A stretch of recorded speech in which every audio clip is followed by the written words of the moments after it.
பொன்னியின் செல்வன் மூன்றாம் பாகம் 24ஆம் அத்தியாயம். நினைவு வந்தது. வானதி மீண்டும் ஒருமுறை நினைவற்ற நிலையை அடைந்தாள். அவளுடைய கண்களும் மூடிக்கொண்டன. கொஞ்சம் கொஞ்சமாக சுய நினைவு வரத் தொடங்கியது. நாகலோகத்திலோ தேவலோகத்திலோ தான் இளவரசரை மணந்தது வெறும் பிரமை என்பதை உணர்ந்தாள். இளவரசரை பற்றிய துயரமான செய்தி கேட்டதையும் அதன் பேரில் தான் ஓடை கரையில் வந்து நின்றதையும் தலை சுற்றி நீரில் விழுந்ததையும் நினைவுபடுத்திக் கொண்டாள். இந்த நினைவுகள் அவளுக்கு எல்லையற்ற ஏமாற்றத்தை அளித்தன. நெஞ்சில் சுருக்கென்று ஈட்டி பாய்வது போன்ற வலியையும் அளித்தன. கண்களை திறக்க முயன்றாள், ஆனால் முடியவில்லை. தன்னை தண்ணீரிலிருந்து ஊக்கி கரை சேர்த்தது யாராயிருக்கும்? இளைய பிராட்டியாகத்தான் இருக்க வேண்டும். சற்று தூரத்தில் படகில் வந்து கொண்டிருந்த குந்தவை தேவியாகத்தான் இருக்க வேண்டும். தன்னை எதற்காக அவர் காப்பாற்றி இருக்க வேண்டும்? ஒரேயடியாக மூழ்கித் தொலைந்து போகும்படி விட்டிருக்க கூடாதா? கண்களை திறந்து பேசுவதற்கு முடிந்தவுடனே, ஏன் என்னை காப்பாற்றினீர்கள் என்று இளைய பிராட்டியுடன் சண்டை பிடிக்க வேண்டும். தம்முடைய அருமை தம்பியிடம் அவருடைய அன்பு இவ்வளவுதானா? இதோ இளைய பிராட்டி பேசுகிறார். என்ன சொல்கிறார்? யாரிடம் சொல்கிறார்? கேட்கலாம். மயக்கத்தில் ஏதேதோ பிதற்றுகிறாள். இந்த மட்டும் உயிர் பிழைத்ததே பெரிய காரியம். நம்முடைய படகு மட்டும் இன்னும் சற்று தூரத்தில் இருந்திருந்தால், இவள் ஓடையில் விழுந்தது நம் கண்ணில் படாமற் போயிருந்தாள். அதை நினைத்தாலே எனக்கு கதி கலங்குகிறது. நாம் பாராமல் விட்டிருந்தால் ஒரு விதத்தில் நல்லதாய் போயிருக்கும். இந்த பெண்ணின் வாழ்க்கை இனிதாக முடிந்திருக்கும். தங்களால் உயிர் பிழைத்த கொடும்பாளூர் இளவரசி வாழ்க்கையில் எவ்வளவோ மனவேதனைப்பட வேண்டியிருக்கும். ஆகா, இது யார் நம்மிடம் இவ்வளவு அனுதாபத்துடன் பேசுகிறது? ஆம், அந்த வாலிபர் தன் குடந்தை ஜோதிடர் வீட்டிலும் அரசலாற்றங்கரையிலும் பார்த்த அந்த வீர வாலிபர் தான்.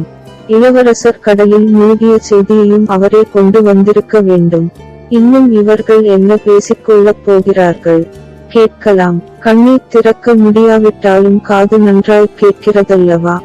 இது என்ன இவ்வளவு நெஞ்சிரக்கம் இல்லாமல் பேசுகிறீர்? ஆண் பிள்ளைகளின் மனதே கல் மனதாகத்தான் இருக்குமோ என்றது இளைய பிராட்டியின் குரல். அப்படி கல் நெஞ்சன் என்று தீர்ப்பு கூறும்படியாக இப்போது நான் என்ன சொல்லிவிட்டேன்? இந்த பெண் இறந்திருந்தால் நல்லது என்று சொன்னீரே, அது போதாதா?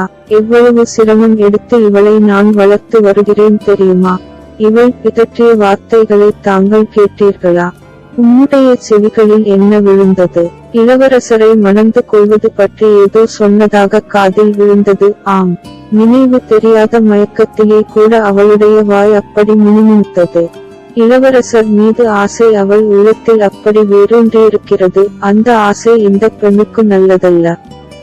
அதனால் துன்பமும் ஏமாற்றமும்தான் ஏற்படும். ஏன் அவ்வாறு சொல்கிறீர்? இவளை காட்டிலும் இளவரசருக்கு ஏற்ற உயர்குல பெண் வேறு யார்? புராதனமான கொடும்பாளூர் வீரவம்சத்தை பற்றி உமக்கு தெரியாதா? நன்றாய் தெரியும். நான் நினைப்பது ஒன்று, தாங்கள் சொல்வது இன்னொன்று. இந்த பெண் எவ்வளவு உயர்குலமாயிருந்தால் என்ன? இவள் மனத்தில் உள்ள சபலம் நிறைவேறப் போவதில்லை. கட்டாயம் நிறைவேறியே தீரும். அது இவள் மனத்தில் உள்ள சபலம் அன்று. என்னுடைய மனோரதம். நான் செய்து இருக்கும் தீர்மானம் தங்கள் தீர்மானம் ஆயினும் இந்த விஷயத்தில் நிறைவேறாது. ஏன் மீண்டும் அவ்விதம் சொல்கிறீர்? இளவரசர் நாகைப்பட்டினம் சூடாமணி விஹாரத்தில் பத்திரமாயிருக்கிறார் என்று சற்று முன் நீ கூறியது உண்மைதானே? ஆகா, இது என்ன இன்பமான செய்தி! இளவரசர் பத்திரமாயிருக்கிறாரா? நாகைப்பட்டினம் சூடாமணி விஹாரத்தில் இருக்கிறாரா? இந்த செய்தியை கேட்க இந்த செவிகள் கொடுத்து வைத்திருந்தனவே. ஓடை நீரில் முழுகிச் சாகாமல் நான் உயிர் பிழைத்தது எவ்வளவு நல்லதாய் போயிற்று. இளைய பிராட்டிக்கு எத்தனையோ விதத்தில் நான் நன்றிக்கடன் பட்டிருக்கிறேன். இதுவும் ஒன்று இப்போது சேர்ந்தது. ஆனால் ஐயோ, இது என்ன மேலே இவர் சொல்லும் செய்தி? செவியில் ஈயத்தை காய்ச்சி ஊற்றுவது போலிருக்கிறதே.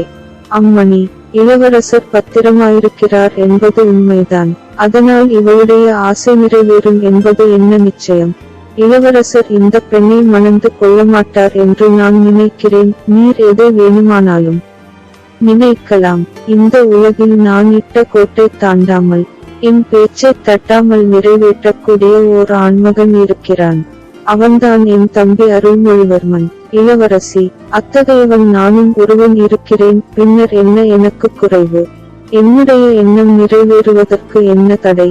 பழுவேட்டரையர்கள் இதற்கு கூட குறுக்கே வருவார்களா என்ன? அது எனக்கு தெரியாது. தங்களிடம் இளவரசருக்கு எல்லையற்ற அன்பு உண்டு என்பதை நான் அறிந்திருக்கிறேன். வேறு எந்த காரியத்திலும் தங்கள் வார்த்தையை கேட்பார். அவருக்கு இராஜ்யம் ஆளுவதில் சிறிதும் இஷ்டமில்லை. என் கண் முன்னால் இலங்கை மணி மகுடத்தை வேண்டாம் என்று மறுத்தார். ஆயினும் தாங்கள் வற்புறுத்தினால் இராஜ்யம் ஆளுவதற்கு கூட சம்மதிப்பார். ஆனால் இந்த பெண்ணை மணப்பதற்கு சம்மதிக்க மாட்டான் என்றா சொல்கிறீர்? அவ்விதம் என் அருமை தோழியை நிராகரிப்பதற்கு அவன் இவளிடம் என்ன குறையை கண்டான்? நீர்தான் என்ன கண்டீர்? அம்மணி, நான் இந்த பெண்ணிடம் ஒரு குறையும் காணவில்லை. கண்டாலும் நம்ப மாட்டேன். இளைய பிராட்டி அரண்மனையில் பணி செய்யும் எல்லாரிலும் கீழான சேதி பெண்ணும் எனக்கு தேவகன்னிகைதான். இளைய பிராட்டியின் தோட்டத்தில் வாழும் நீர்க்குட்டி என் கண் கழுக்கு தேவேந்திரனுடைய ஐராவதத்துக்கும் மேலானதாக தோன்றும். இளவரசரும் இந்த பெண்ணிடம் குறை ஒன்றையும் காணவில்லை. ஆனால் அவருடைய மனது வேறொரு பெண்ணிடம் சென்றிருக்கலாம் அல்லவா? ஐயோ, எவ்வளவு கொடுமையான வார்த்தைகள்! இந்த வாலிபர் எதற்காக இவ்விதம் நம்முடைய கும்பட்ட உள்ளத்தில் வேலை எடுத்து குத்துகிறார்? வானர் குலத்து வீரரே, தாங்கள் கூறுவது எனக்கு விளங்கவில்லை. என் தம்பியை பற்றி ஏன் இப்பேற்பட்ட அவதூறு கூறுகிறீர்? அவதூறு ஒன்றுமில்லை அம்மணி, உண்மையைத்தான் கூறுகிறேன். கண்ணால் கண்டு காதினால் கேட்டதைச் சொல்கிறேன். மேலே சொல்லுங்கள். எவ்வளவு கஷ்டமான விஷயத்தை கேட்கவும் இப்பொழுது நான் சித்தமாயிருக்கிறேன். ஓடக்கார பெண் பூங்குழலி என்பவளைப் பற்றி சொன்னேன் அல்லவா? இலங்கைக்கு என்னை கொண்டு போய் சேர்த்தவளும் அவள்தான். இளவரசரையும் என்னையும் கடலிலிருந்து காப்பாற்றியவளும் அவள்தான். சூடாமணி விஹாரத்துக்கு இளவரசரை படகில் ஏற்றிக்கொண்டு போயிருப்பவளும் அவள்தான். சேந்தன் அமுதனை மட்டும் நம்பி இளவரசரை நான் ஒப்புவித்து வந்திருக்க மாட்டேன். பூங்குழலியை நம்பித்தான் ஒப்புவித்திருக்கிறேன். அந்த பெண்ணுக்கு 1000 உயிர் இருந்தால் அவ்வளவையும் இளவரசருக்கு அர்ப்பணம் செய்வாள். அதனால் என்ன? ஓடக்கார பெண் ஓடக்காரிதானே. உலகமாள பிறந்தவனை மணப்பது பற்றி அவள் கனவு காண முடியுமா? தரையில் தத்தி குதிக்கும் சிட்டுக்குருவி வானத்தில் உயரப்பறந்து வட்டமிடும் கருடனை பார்க்க முடியுமா? ஏன் முடியாது? சிட்டுக்குருவியும் கருடனை அண்ணாந்து பார்க்கலாம். கருடனும் சிட்டுக்குருவியை குனிந்து பார்த்து ஆசைப்படலாம். என் தம்பியின் மனத்தில் அப்படி ஏதேனும் எண்ணம் உயிர்த்திருந்தால் அதை போக்குவதற்கு நான் ஆயிற்று. கூடவே கூடாது. எத்தனையோ அபாயங்களிலிருந்து அருள்மொழிவர்மனை நான் தப்புவித்திருக்கிறேன். இந்த ஓடக்காரியின் மோக வலையிலிருந்தும் நான் தப்புவிப்பேன். ஓடக்காரி என்றால் அவ்வளவு தள்ளுபடியா? குலமும் கோத்திரமும் அவ்வளவு முக்கியமா? ஓடக்காரியின் உடம்பில் ஓடுவதும் சிவப்பு இரத்தம்தானே. அவளுடைய நெஞ்சும் அரண்மனையில் பிறந்த இளவரசிகளின் நெஞ்சைப் போல் துடிப்பதில்லையா? பார்க்க போனால் இளவரசிகளின் அன்பில் இராஜ்ய ஆசை முதலியவை கலந்திருக்கலாம். ஆனால் அந்த ஓடக்கார பெண்ணின் அன்பு மாசற்றது, புனிதமானது. இளவரசரும் அவ்வாறுதான் நம்புகிறார். மற்றவர்கள் ஏன் குறுக்கே வந்து தடை செய்ய வேண்டும்? இப்போது வந்து என் விஷயத்தையே எடுத்துக் கொள்ளுங்கள். என்னுடைய நெஞ்சை பிளந்து அதனில் இருப்பதை தங்களுக்கு நான் வழியிட்டு காட்ட முடியுமானால்? வேண்டாம், வேண்டாம். உன்னுடைய நெஞ்சில் இருப்பது அப்படியே பத்திரமாயிருக்கட்டும். அதுதான் நல்லது. அன்பு, ஆசை, காதல் என்பவையெல்லாம் உலகில் பிறந்த மற்றவர்களுக்கு சரிதான். ஆனால் இராஜ்யம் ஆளப் பிறந்தவர்களின் விஷயம் வேறு. அவர்கள் இராஜ குலத்திலேயே கல்யாணம் செய்து கொள்ள வேண்டும். மனத்தை சிதறவிடக்கூடாது. தவறினால் அதன் மூலம் பல தொல்லைகள் ஏற்படும். எங்கள் குடும்பத்திலேயே அதற்கு தகுந்த உதாரணம் இருக்கிறது. என் தந்தையின் இளம்பிராயத்தில் இராஜ்யம் அவருக்கு வரும் என்ற உத்தேசமே இல்லாத போது இப்படித்தான் காட்டில் வளர்ந்த ஒரு பெண்ணை. ஆனால் இதையெல்லாம் இப்போது உமக்கு நான் எதற்காக சொல்ல வேண்டும்? இந்த பெண்ணுக்கும் மூச்சை தவிர்ந்து சுயநினைவு வந்து கொண்டிருக்கிறது. கண்ணிமைகள் அசைக்கின்றன. வேறு ஏதேனும் சொல்வதற்கு இல்லையா? ஈழநாட்டில் இன்னும் பல அபாயங்களுக்கு நீங்கள் உள்ளானதாக சொன்னீர் அல்லவா? அதைச் சொல்லுங்கள். ஆம் இளவரசி. இலங்கை சிம்மாசனத்தையும் மணி மகுடத்தையும் இளவரசர் மறுத்துவிட்டு வந்த அன்று நாங்கள் அனுராதபுரத்தின் வீதிகளில் வந்து கொண்டிருந்தபோது திடீரென்று ஒரு கட்டிடத்தின் முன்பகுதி இடிந்து விழுந்தது. ஒரு கணநேரம் நாங்கள் அங்கே தாமதித்திருந்தால் எங்கள் தலையில் விழுந்திருக்கும். உயிரோடு சமாதி ஆகியிருப்போம். அச்சமயத்தில் ஒரு பெண்மணி திடீரென்று அங்கே தோன்றினாள். சமிக்ஞை செய்து இளவரசரை அழைத்தாள். கடவுளே, அங்கேயும் ஒரு பெண்தானா உங்களை காப்பாற்றுவதற்கு? அந்த பெண் யார்? அவள் யாரோ எனக்கு தெரியாது. ஆனால் இளவரசருக்கு முன்னால் பழக்கமுள்ளவளாக தோன்றியது. வீண் சந்தேகத்துக்கு ஆளாக வேண்டாம் அம்மணி. அந்த அம்மாள் பிராயம் முதிர்ந்தவள். எவ்வளவு பிராயம் இருக்கும்? இளவரசரின் அன்னையாக இருக்கக்கூடியவள். அதோடு காது செவிடு, வாயும் ஊமை. என்ன என்ன இன்னொரு தரம் சொல்லுங்கள். பிறவிச் செவிடும் ஊமையுமான ஒரு மூதாட்டி. அவள் பிராயம் 45க்கு மேல் இருக்கும். ஐயா, அப்படி ஒரு மூதாட்டியை இளநாட்டில் பார்த்தீரா? அவளை பற்றி மேலும் சொல்லுங்கள். அவளுடைய பிறப்பு வளர்ப்பை பற்றி ஒன்றும் தெரியாதா? அவள் எங்கே பிறந்தவள்? ஈழநாட்டை அடுத்து கடலில் ஒரு தீவில் பிறந்தவள். இளவரசி குந்தவை தேவி அளவில்லாத பரபரப்பை அடைந்து, ஐயா, இன்னும் சொல்லுங்கள். பார்ப்பதற்கு அவள் எப்படி இருக்கிறாள் என்றாள். அம்மணி, அவளுடைய தோற்றத்தில் ஓர் அதிசயத்தை கண்டேன். அதை சொல்வதற்கே எனக்கு தயக்கமாயிருக்கிறது. தயக்கம் வேண்டாம், சீக்கிரம் சொல்லுங்கள். சோழ நாட்டில நான் பார்த்த ஒரு பெண்ணைப் போலவே அவள் இருந்தாள். வயது மட்டும்தான் அதிகம். ஆடை ஆபரணங்கள் பூணாமல் தலை விரிகோலமாயிருந்தாள். மற்றபடி அதே முகம், அதே தோற்றம். உண்மையில் நான் ஒரு நிமிஷம் ஏமாந்து போய்விட்டேன். ஐயா, அப்படிப்பட்ட பெண் இங்கே உள்ளவள் யார்? இளவரசி, தங்களால் ஊகித்து தெரிந்து கொள்ள முடியவில்லையா? நானா? இந்த பெண் வானதியா? தஞ்சை அரண்மனையில் உள்ள என்னுடைய அன்னையரா? நீங்கள் குறிப்பிட்ட யாரும் இல்லை. பழுவூர் இளையராணி நந்தினியா? ஆம், நந்தினிதான். கடவுளே, அப்படியானால் நான் சந்தேகித்தது உண்மைதான். என்ன சந்தேகித்தீர்கள்?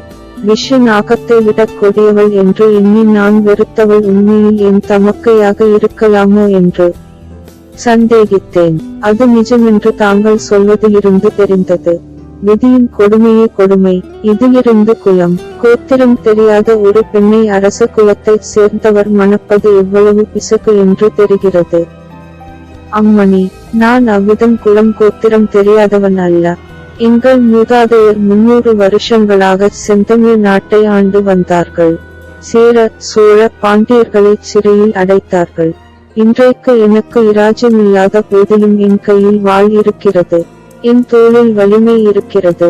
என் நெஞ்சில் தைரியமிருக்கிறது. ஐயா, தங்கள் பெருமைகளை கொஞ்சம் பின்னால் கேட்டுக்கொள்கிறேன். உடனே செய்வதற்கு பல காரியங்கள் இருக்கின்றன. உம்முடைய உதவி இன்னமும் எனக்கு தேவை. அளிப்பீர் அல்லவா? எனக்கு 1000 உயிர் இருந்தால் அவ்வளவையும் தங்களுக்கு கொடுக்க சித்தமாயிருப்பேன். ஓடக்கார பெண் பூங்குழலிக்கு நீர் உடன் பிறந்தவர் போலிருக்கிறது. நல்லது, அந்த பேச்சு இப்போது வேண்டாம். இதோ இந்த பெண் கண்ணை திறக்கப் போகிறாள். ஆம், இதற்குள் வானதிக்கு பூரண நினைவு வந்துவிட்டது. உடம்பிலும் சக்தி பிறந்துவிட்டது. மனத்தில் பல பல யோசனைகள் உதித்தன. இளவரசரிடம் அந்த ஓடக்கார பெண்ணின் அன்பை விட தன்னுடைய அன்பு அதிகமானது என்பதை நிரூபிக்கும் வரையில் தான் உயிரோடிருக்க வேண்டும் என்று தீர்மானித்தாள்.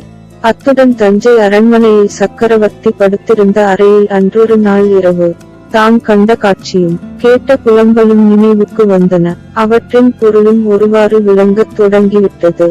வானதி கண் விழித்ததும், இளைய பிராட்டி, என் கண்ணே, உனக்கு இப்போது எப்படி இருக்கிறது என்று அன்போடு கேட்டாள்.